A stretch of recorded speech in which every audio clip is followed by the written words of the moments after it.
Welcome home. Nice to meet you, I'm Megan. The day I returned home after being away for a week due to work.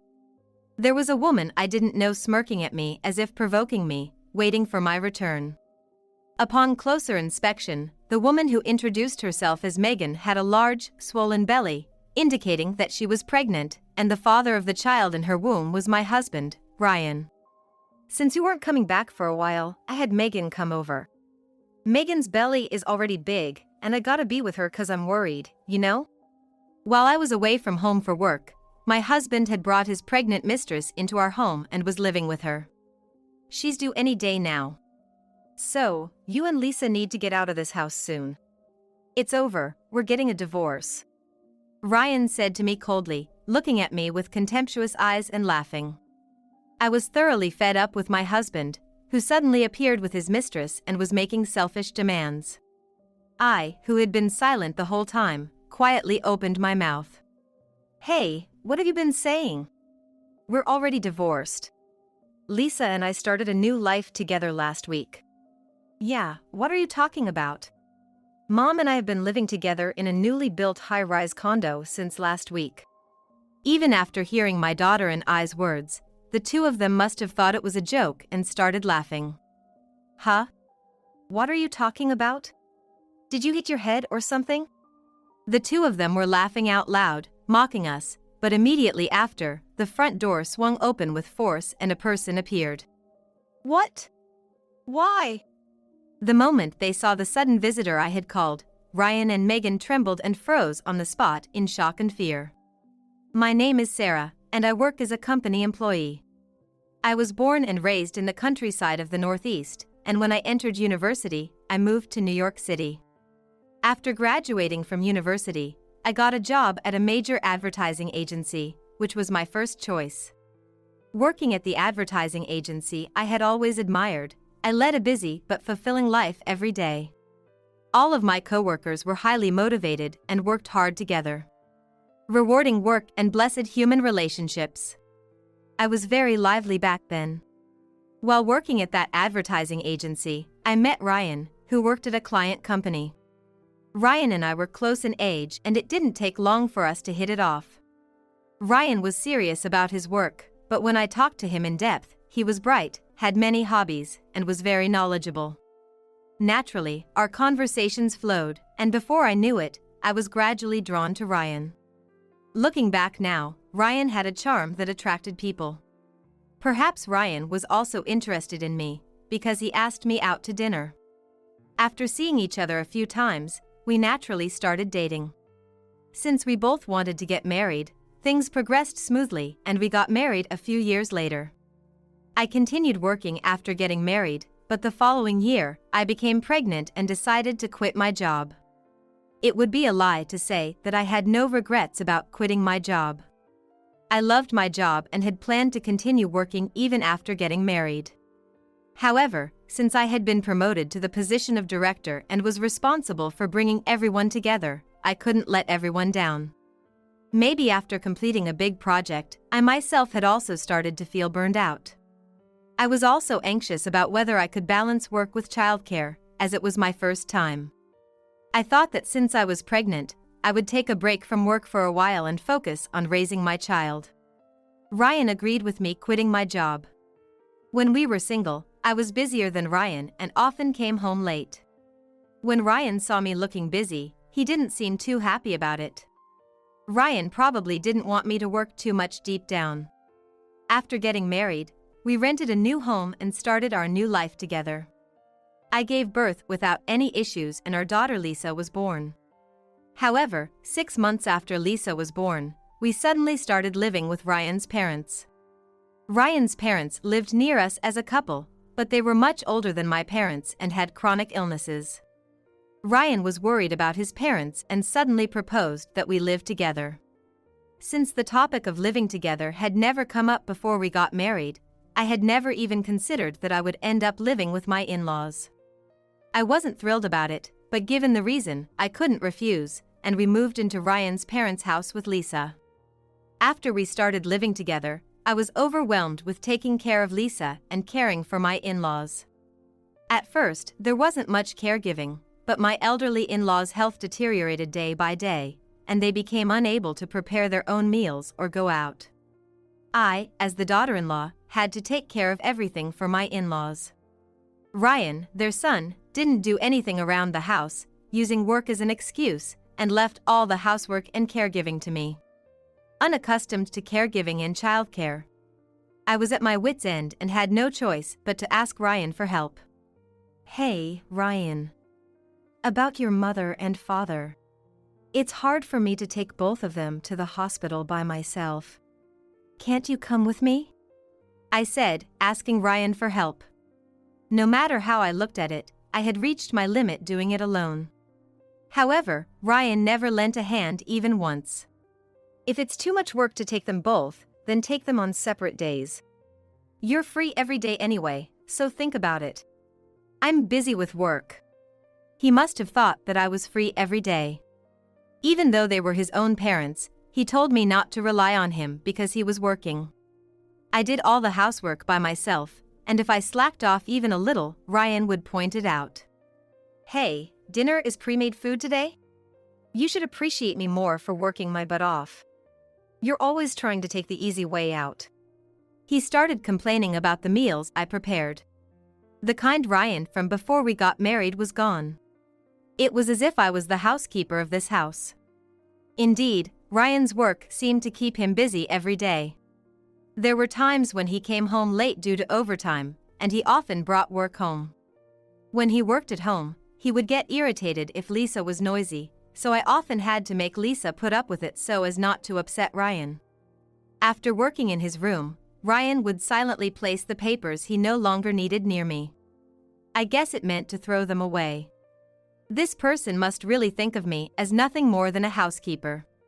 While being treated like that, I felt a sense of emptiness every day, but if I didn't do the housework, childcare, and caregiving, this house wouldn't function. I was so busy that I didn't even have time to think about anything else. One day, even though it was a holiday, Ryan seemed busy with work and was holed up in his room. On such a beautiful day, I would have liked to take Lisa out if possible, but I couldn't leave my in-laws who needed care. Moreover, I could hardly remember going out or traveling as a family of 3 since Lisa was born. I felt terrible for making Lisa put up with it since she was little. A few hours later, Ryan came out of his room looking irritated, perhaps because he had finished his work. Ryan always became more irritable than usual when he was busy with work. As always, he silently threw the papers he no longer needed in front of me as if discarding them. Does this person think of me as a trash can or something? Desperately suppressing the urge to say something out of frustration, I collected the papers. A few days later, Ryan came home from work earlier than usual and came to me in a hurry, saying this as soon as he opened his mouth. "Hey, where did you put those papers from the other day?" "Huh? The papers from the other day? You mean the work papers you brought? If it's those, I threw them away together on garbage day yesterday." I answered in a small voice, surprised because Ryan was speaking so loudly. "What did you do? You did something unnecessary," he yelled at me. "But, don't you always bring me papers to throw away? Those were to be disposed of too, right? When did I tell you to throw them away? I never asked you to do that. Don't mess around." He yelled at me and left the room. Perhaps some important papers had gotten mixed in with the ones to be thrown out. Ryan couldn't seem to give up and went to his workroom, frantically searching through piles of papers by himself. It was his own mistake, but he blamed everything on me and got angry on his own. I was just dumbfounded at being blamed one-sidedly. Seeing this side of Ryan, my heart had completely detached from him. This incident triggered Ryan's overbearing attitude to escalate even further. He kept saying unreasonable things, and if anything unpleasant happened, it was all the fault of me, his wife. If I made the slightest mistake, he would exaggerate it and mock me. "You really are useless. Since you don't work outside or contribute to society, at least be useful to your family." He seemed to be using me as an outlet for his stress. At some point after we got married, Ryan had started looking down on me. growing up watching Ryan's attitude up close and sensing it despite being a child. Lisa had come to detest her father Ryan by the time she entered high school. It may be common for teenage girls to dislike their fathers, but Lisa's dislike for her father was abnormally strong. No wonder. After all, Ryan had never done anything fatherly since Lisa was born. Usually the two of them hardly talked, but sometimes Lisa would speak up, unable to stand Ryan unilaterally berating me. Ryan seemed dissatisfied with Lisa's defiant attitude, and all his anger was directed at me. "It's because your parenting isn't good that Lisa has started taking that attitude with her parents. Daughters are just noisy.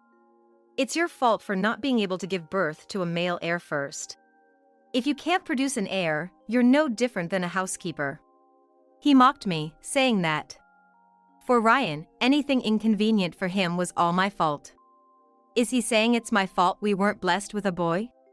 And Ryan must really see me as nothing more than a housekeeper. I was convinced of that when I heard Ryan's words. Lisa, now in high school, joined the basketball club that she had been in since elementary school and was leading a busy high school life. It was a powerhouse school for basketball, and she had admirably won a starting position. Lisa was often away from home for training camps and away games because she was busy with club activities. It was probably better for Lisa to have something she could be absorbed in outside of this house. I was cheering Lisa on from the shadows as she worked hard. I would do anything I could to support her. While thinking that, I was inwardly envious of Lisa for having something she could devote herself to.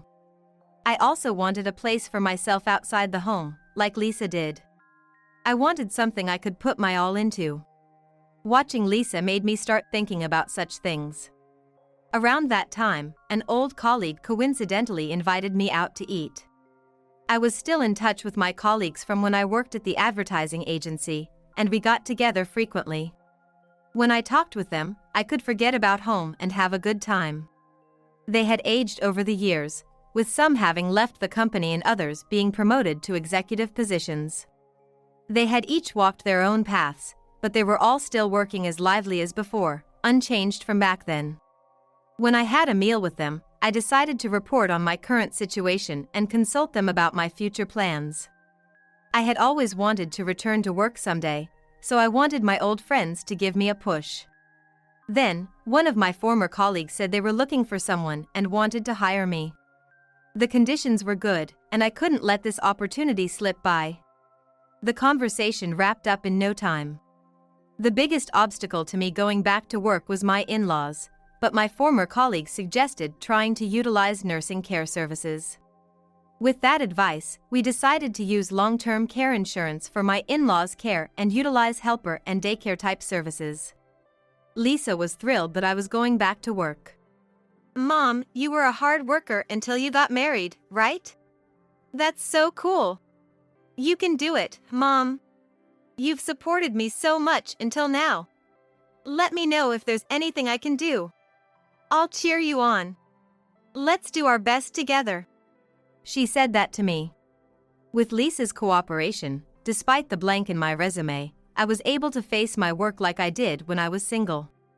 The company I joined was a new company that had been established just a few years ago, so the workload per person was far greater than before.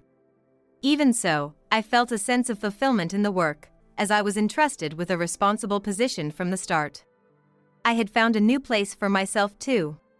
When I was absorbed in my work, I could forget about the terrible treatment I received from Ryan and being treated like a housekeeper. Shortly after I joined the company, it entered a busy period. The work was busier than I had imagined, and I was unable to go home for about a week, leaving the house empty. This was the first time I had been away from home for such a long period. I was worried about things at home, but by not returning, I was able to focus on my work. When my work reached a good stopping point, I returned home for the first time in a week. Even though I had been away from home for a week, there wasn't a single contact from Ryan. There's no way Ryan, who only thinks about himself, would be worried about me. I returned home and unlocked the front door. In the entryway, there were women's shoes that didn't belong to me or Lisa. My in-laws should have been at a facility at this hour, but somehow I sensed the presence of people inside. As I was feeling an odd sense of discomfort, different from usual, I heard a man's voice that seemed to be Ryan's and an unfamiliar young woman's voice from inside the house. As I stood frozen in the entryway staring at the shoes, an unknown woman came out from inside. Realizing that I had come home, the woman smiled gleefully and said, "Welcome home. Ryan, the housekeeper is back." "Oh, you're back. I almost forgot what you looked like, it's been so long." The woman I had never seen before and Ryan looked at me with nasty smirks on their faces. "You shouldn't have come back. Since you weren't coming back for a while, I had Megan come over. Megan's belly is already big, and I gotta be with her 'cause I'm worried, you know?" Saying that, Ryan gently stroked the woman's large belly. The woman was about a decade younger than Ryan and me, probably in her 20s. She had curly brown long hair, flashy makeup, and a strong scent of perfume. The belly of the woman Ryan called Megan was large, and she seemed to be pregnant. "Nice to meet you, I'm Megan." As if to provoke me, Megan greeted me like that. When I stared at her big belly, Megan must have noticed my gaze. "Oh, I think you can tell by looking, but I'm pregnant. By the way, the baby is a boy." Saying that, she stuck out her belly as if to show it off to me. "Of course, I'm the father of the baby. She's due any day now. The baby will be born soon, so you and Lisa need to pack your things and get out of this house by then. We're getting a divorce." Ryan had always said he wanted a boy to be his heir. When I got pregnant and found out it was a boy, he was really happy. "You're totally different from the useless you who can't even give birth to an heir. We don't need a housewife anymore." Ryan and Megan were chatting away as if they were enjoying themselves. "Hey, what's wrong? Are you so shocked you can't speak? Say something." When Ryan said that to me, I had been silent the whole time, but I quietly opened my mouth. "What have you two been saying? We're already divorced. I've been single since last week." At my unexpected words, Ryan and Megan made an expression as if they didn't understand for a moment, then laughed out loud. "What are you talking about? Have you lost your mind? I get that you're trying to act tough, but at least come up with a better lie. Really? It's sad that you're so confused. You're so shocked that you've gone crazy. You've been dumped by Ryan. Ryan chose me over you." Megan looked at my face with a triumphant expression. Just then, the front door swung open with a bang. Lisa had come home from club activities at just the right time. It's true. She must have been listening to our conversation from outside the entrance. Lisa interrupted our conversation and said loudly, "What Mom is saying is true.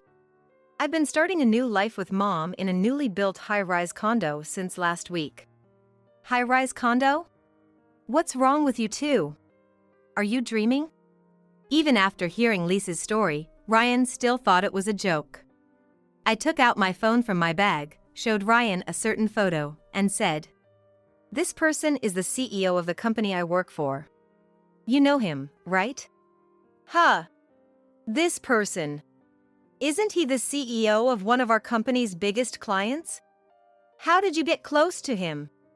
He's not someone a mere housewife like you can easily approach. What the hell did you use to get close to him?" Ryan said that as if I was some kind of con artist. I continued, "This person was a colleague at the company I used to work for. He started his own company a few years ago.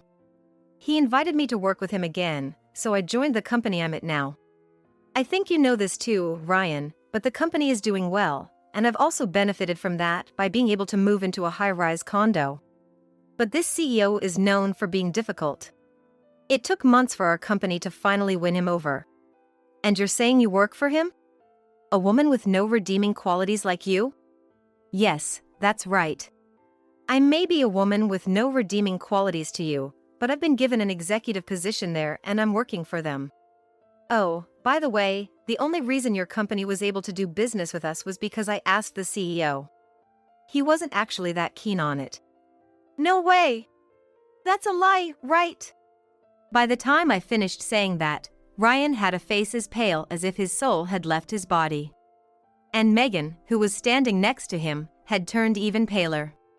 Megan, who had been silently listening to our conversation the whole time, looked like she might collapse to her knees at any moment, all the strength drained from her body. I told Megan something.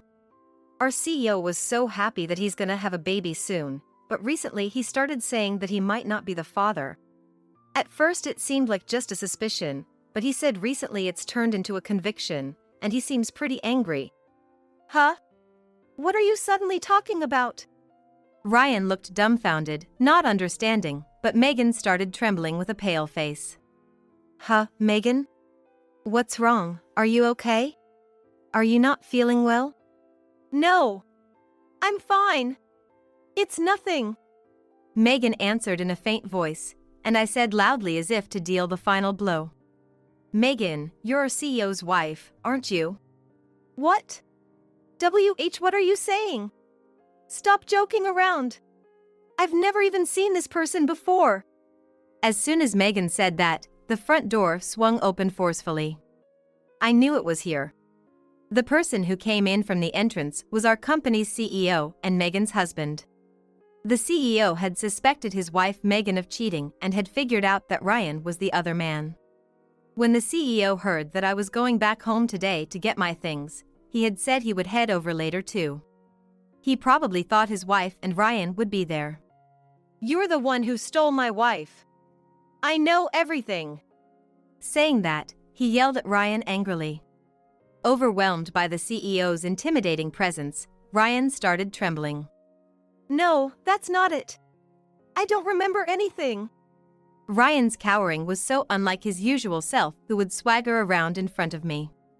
Unable to face the CEO, he lowered his head and trembled. Hey, Megan. Explain it properly yourself. The CEO said to Megan, getting worked up. Megan had been looking down awkwardly, but she must have thought there was no escape at this point. As if giving up, she took a deep breath and started speaking slowly. At first, this person was just for fun. I liked Ryan's face. When we got physical, we were sexually compatible, and I couldn't help but get attached. Hey! What are you saying? That's not true. I was just deceived by this woman. It seems she has other men besides me. I'm sure the baby isn't mine. If you investigate, you'll see. I'm not at fault. Thinking his position was worsening, Ryan suddenly pushed Megan away. Ryan had always put on a good face.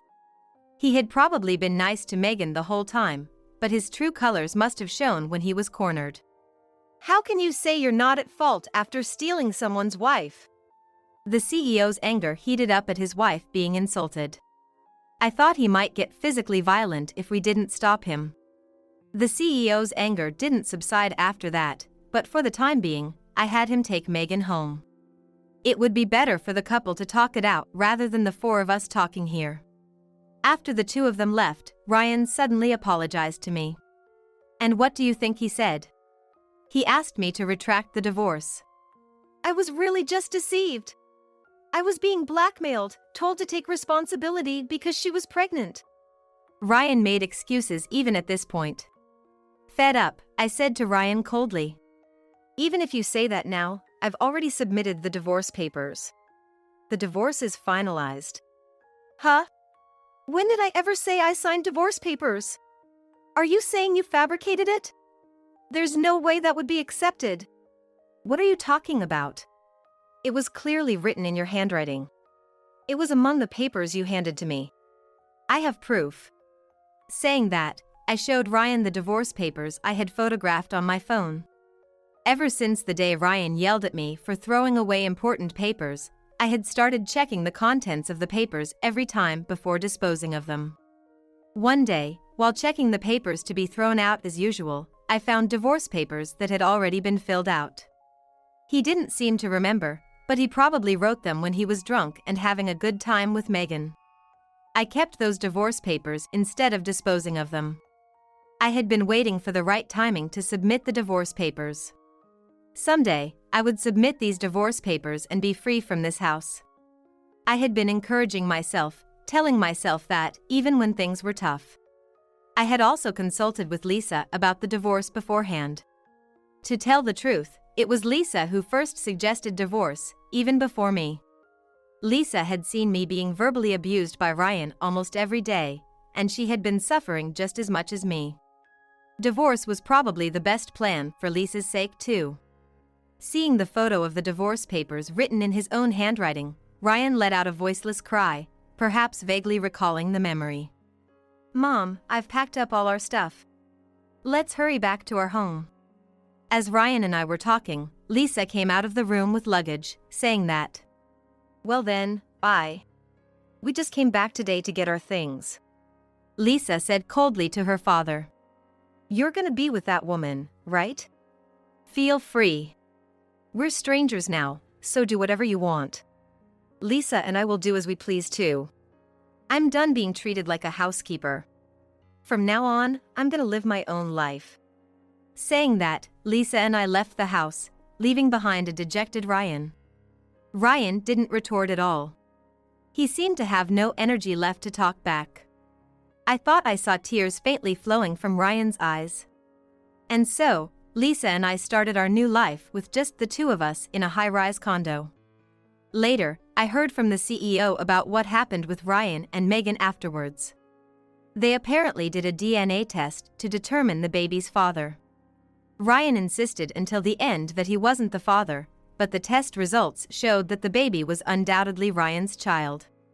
Abandoned by the CEO and facing divorce, Megan tried to get Ryan, the father, to acknowledge the child and even showed up at Ryan's company, causing a commotion.